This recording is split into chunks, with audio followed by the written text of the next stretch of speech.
Some say marriage is the end of the road, but not me. I'm 45 and single, but that's not why I'm avoiding the aisle. Life is fulfilling enough on my own, and I don't pine for a boyfriend. Still, at my brother's wedding, I did catch myself feeling envious of their happiness. His bride was rather charming too, but the woman I thought was amazing turned out to be a whole different kind of crazy. My name is Emmy, 45 years old. I'm a single woman living alone.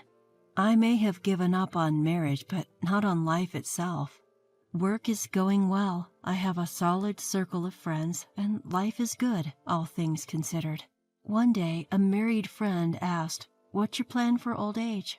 I've saved up quite a bit, so I'm planning to hire some help and retire on a sunny island, I said with a smile.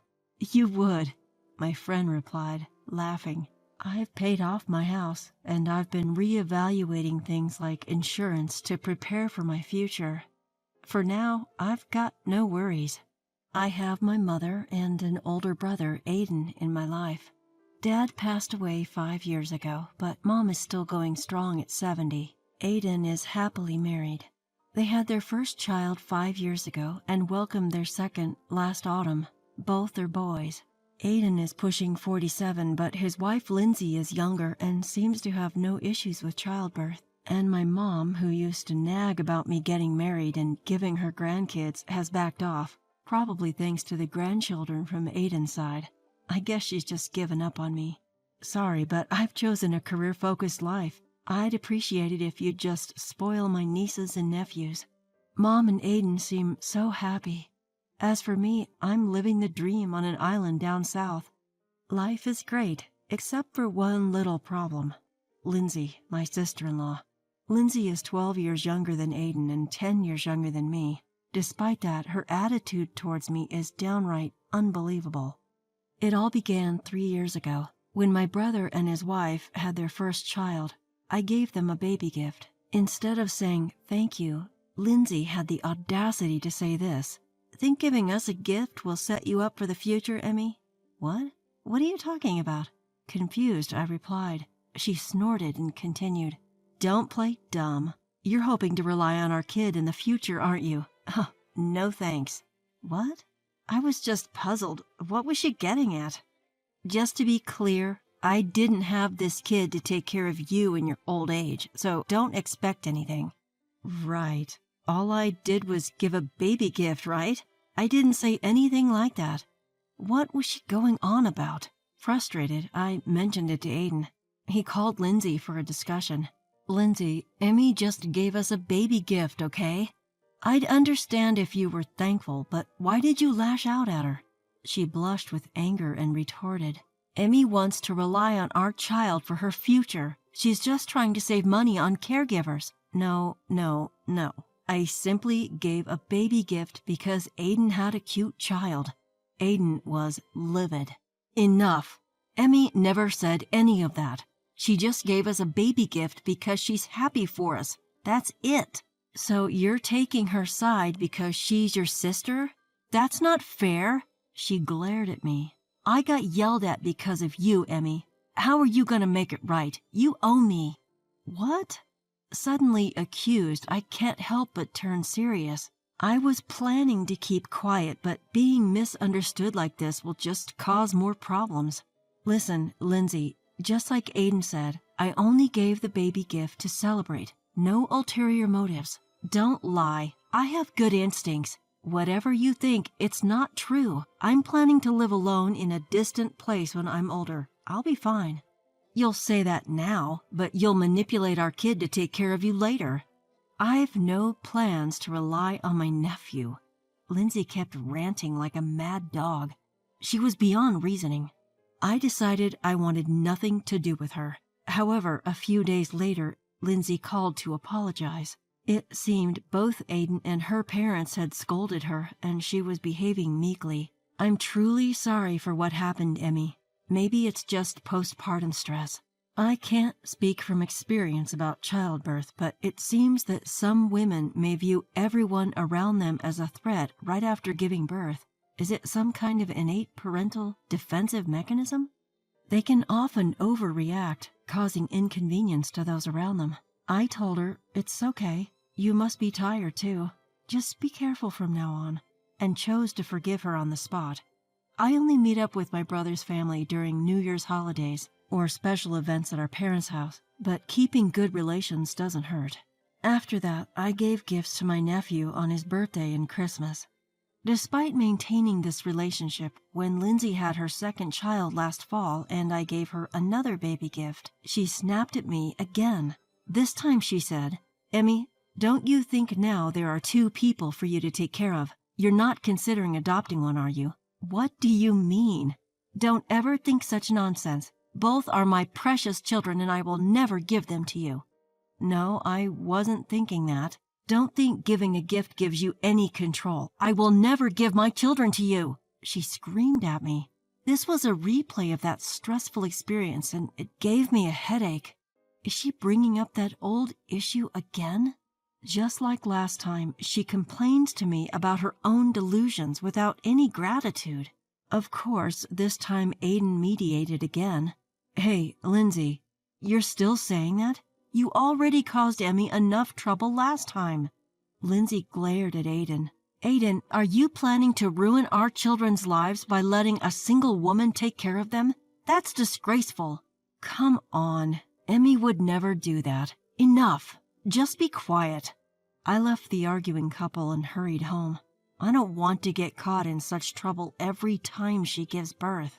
I decided that if they have another child, I will give the baby gift when Lindsay is not around.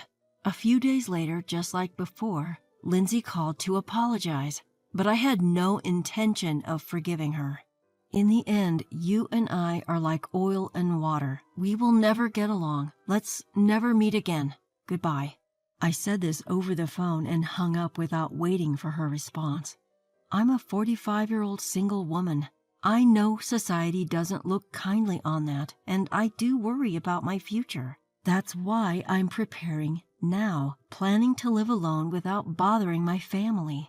I never thought about relying on my nephews. No matter how much I tell this to Lindsay, she won't believe me, so I decided to cut ties with her. When I visit my hometown, I coordinate with my mother to avoid meeting my brother and Lindsay. I also stopped giving Christmas and birthday gifts to my nephews. Well, they are young and will probably forget about me soon enough. I was looking forward to seeing my nephews grow up, but the thought of them becoming more and more like Lindsay makes me not want to see them. During the New Year's holiday, while I was relaxing and watching TV, I got a call from Lindsay. Shoot, I forgot to block her number. Reluctantly, I answer the phone. "Hello?" "Oh, Emmy, long time no see. I thought you might be dead since you didn't come home for the holidays," Lindsay says, sarcastically as ever. "Happy New Year, Lindsay. I'm fine, so don't worry. Goodbye." I was really annoyed that she picked a fight right at the start of the year, so I hung up, not wanting to deal with her any longer. But as I was trying to block her number, she calls again. "You hang up on me? Really, Emmy, you're so impatient. That's probably why you're not married." None of her business. "I just want to relax and watch TV. I'm busy, so I'm hanging up," I reply, brushing her off. "Why are you being so cold? I married your brother, you know. I'm family. You should treat family with respect," she says, suddenly sounding righteous. "What are you talking about?" Ignoring me, Lindsay starts spouting nonsense. "You know what family relationships mean, right? Especially at your age. You should understand their importance." Huh? What is she even trying to say? I thought about hanging up, but I hold back, thinking she might just show up at my house. "So, what do you want?" "You're my children's only aunt, Emmy. You have responsibilities." "Responsibilities? Like what?" "Seriously? I'm talking about gifts for birthdays, Christmas, and graduations. That's what family relationships are about." "Really? After telling me not to spoil them with money, now she's like this? So what you're saying is because I'm single and have some savings, I should spend it on my nephew?" "Exactly. Your money will be happier too." "I can't afford to waste money. I need to save for my future, and I don't plan on relying on your children when I'm older." Wasting money on family isn't a waste at all. Yes, it is. She kept talking as if she hadn't heard me. By the way, my son's birthday is coming up. He loved the latest gaming console. I'd enjoy it too. I've told you I can't waste money. But money spent on a cute nephew isn't a waste. What's the point of saving for old age? You're likely to die alone before that. Can anyone this unreasonable really exist? Why did my brother Aiden marry her? You've been taking advantage of my goodwill all this time, and now you suddenly claim it's as your aunt? Give me a break. Finally, I snapped. I can't hold it in anymore. Even though I'm already livid, an idea crossed my mind. So you really want a free gift, huh? Fine, you can have one, I said coolly. You really are the best aunt ever, Emmy. She eagerly sang my praises.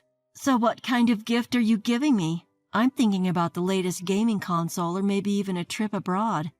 I'm ready. I've set the trap. I smirked to myself. The gift is the exclusive right to take care of my mom. How's that for a surprise? Wait, what? Her voice goes rigid. Ignoring her surprise, I continue. You know, my mom hasn't been doing well lately. She needs help, and I was supposed to do it. But I thought, hey, you can do it, and your kids get to spend quality time with their grandmother. What more could you want? Just when I thought I'd outwitted her, the voice on the other end changes. Don't be ridiculous. That's a single woman's job. Don't expect us to do it. It's Aiden, and he's furious. He must have been listening all along. I hadn't been in touch with Aiden for a while, trying to cut ties with Lindsay. Little did I know she'd already roped him in. You can't hurt Lindsay like this. I panic at Aiden's sudden outburst. Sadly, Aiden has now become an adversary. I have no other choice. Then it's done. I'm cutting ties with you too, Aiden. I'll tell Mom. You don't have to do anything. Hearing this, Aiden panics. Wait, we don't have to go that far. Mom wants to see her grandchildren, and I'm sure you want to see your little nephews. I've made up my mind. As of now, you and your family are strangers to me. Goodbye. I hang up. My mom, furious about what transpired, disowns my brother and his wife. They disappear from our lives. 5 years later, my mother passed away after a long battle with illness. Thank you for everything, she says, holding my hand on her deathbed. I'm so glad you're my daughter. I was drowning in grief, but as the person responsible for the funeral, I had to hold it together for my mom's sake. With great effort, I managed to pull myself up. The day of the funeral, with the help of relatives, we smoothly concluded the ceremony. Just then, a man in worn-out mourning clothes approached me. It's been a while. How have you been? It was Aiden. I had no idea where he'd been during the ceremony, but he was there with my 2 nephews. My nephews were engrossed in their mobile games, not even bothering to look my way. Thanks for asking. You don't look too great yourself. I know. We're estranged, but can we talk? Reluctantly, I agree. It's about Lindsay. What happened to her? Did she cheat? If only that were all. What then? She attacked the wife of the guy she was cheating with. That sounds like something Lindsay would do. Aiden continues. The woman my wife cheated with is blackmailing me. She said she won't go to the police if I pay her off, and now she's demanding a ridiculous $100,000. Because of Lindsay's affair, I'm broke. I want to pay, but I can't. So here's what I really wanted to talk about. He looks up at me with a desperate gaze. Don't even think about the inheritance. What? You're only here for Mom's inheritance, aren't you? Mom always said she wouldn't leave a dime to you two, especially since you never visited her, not even during her hospital stays. That's why I've had the property and savings put in my name. The rest of the family is on board with this too. Aiden said, I'm really sorry. Just save it. Lend me $100,000. Help me out. I'm desperate. During the funeral service, with other relatives present, Aiden expressed deep remorse. Too little, too late. All because you chose to listen to Lindsay over me and our parents. It's too late. I told Aiden and left the room. I have no grudges against my playful nephews and nieces, though. 3 years have passed since then. I haven't seen my brother and his wife. I heard from a relative that Aiden blamed Lindsay for her infidelity and ran off, leaving her to deal with the kids and the damages. She's supposedly working part-time at supermarkets and grocery stores from morning to night, after leaving the kids at her parents' home. My own brother, mistreated by Lindsay, cheated on, and then abandoned. He got what was coming to him. He left me with no choice but to turn my back. As for me, I've started a peaceful life on an island down south. Just before entering my golden years, I can see a splendid palm tree right outside my condo. No complicated relationships here, only the crystal clear blue sky and the endless beautiful sea. I plan on living on my pension in this affordable country. Next year, I'm hiring a live-in helper to take care of my chores. Sometimes I do think it would be nice to have someone by my side, especially remembering the painful times, like my feud with Aiden and my mother's sad passing. Even so, I continue to savor my peaceful island life all alone, day by day.